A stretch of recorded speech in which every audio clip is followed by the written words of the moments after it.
Hey everyone, this is Mr. Levin, and this is You Will Love Psychology.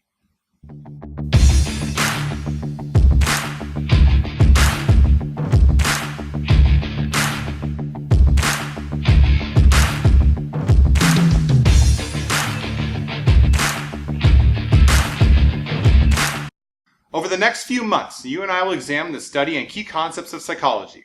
The goal of this course is to give you an introductory understanding of what psychology is and how it impacts your life. That being said, let's get into our first topic and answer the question, what is psychology? Psychology can be defined as the study of mental processes and behaviors. In psychology, we study the way in which people react to different situations. Let's take a look at a real-world example. Let's say you were bullied in school every day by the biggest kid at school. Maybe it's me. How would you feel? You would probably feel sad or depressed. These are the emotions that you feel inside. Even though you tell your friends that you are fine and you look good on the outside, there are other forces at work. The actions of this bully played a toll on you, and you begin to break down on the inside and question your worth as a person in society. This is the core aspect of the study of psychology and people's behaviors. Mental pain and stress can impact the mind and the body. In order to study modern psychology, it is important to look back at the history of psychology.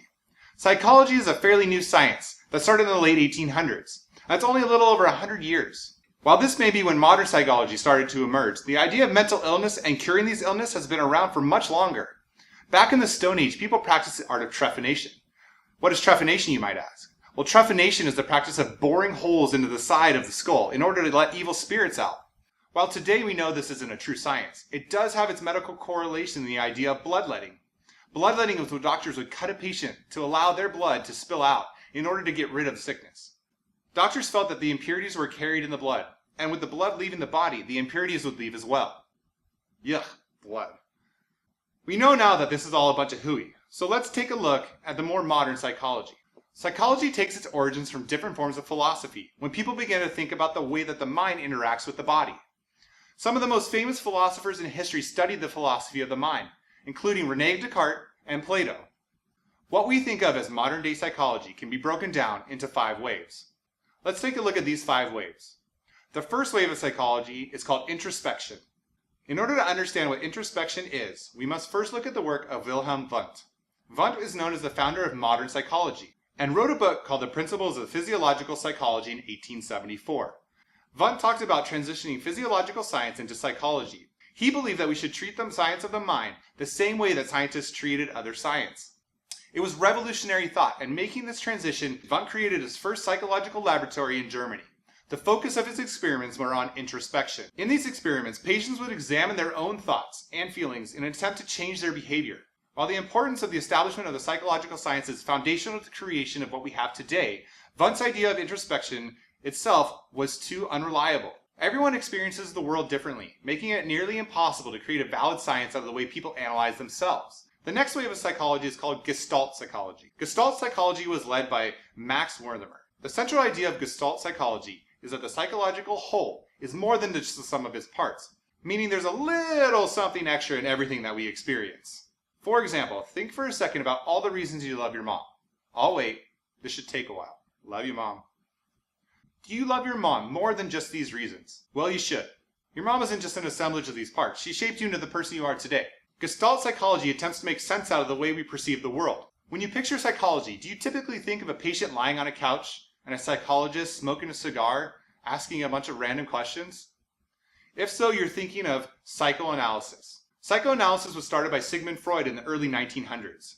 Freud believed that our behaviors come from the unconscious mind. He believed that we are all just animals acting on instincts, and the only way to improve our behavior is to get to the forefront of these consciousness. We will talk more about Freud in an upcoming episode.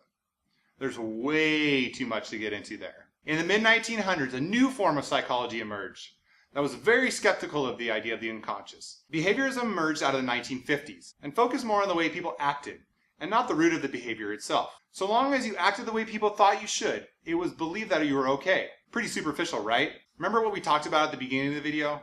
You don't always act the way you feel. Suppressing your true feelings can cause damage to your psyche. Needless to say, this too has become outdated. The final wave of psychology is the wave we are currently in, and it's called the Eclectic Wave. This wave resides under the understanding that not one method of psychology will work for everyone, and sometimes it takes more than one method to help someone.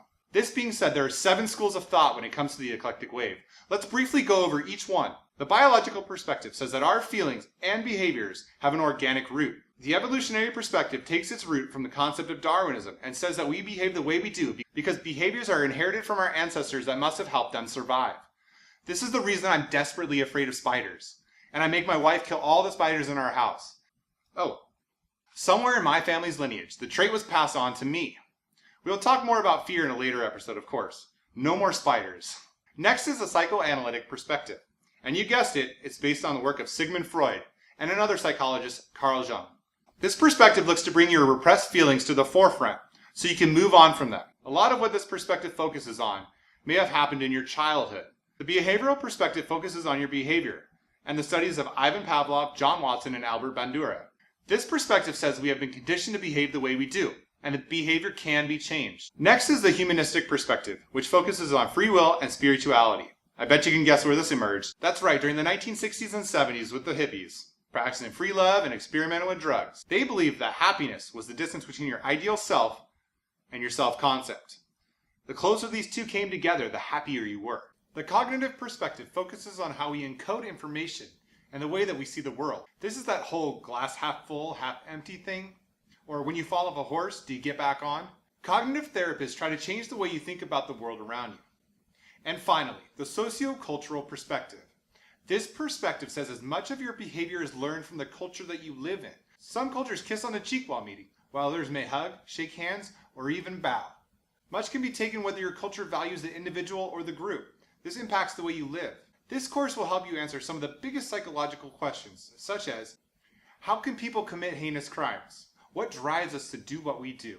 What is mental illness and how do we treat it? And what impact do the events of our childhood have on the rest of our lives? We will look to answer these questions and many more throughout the duration of this course.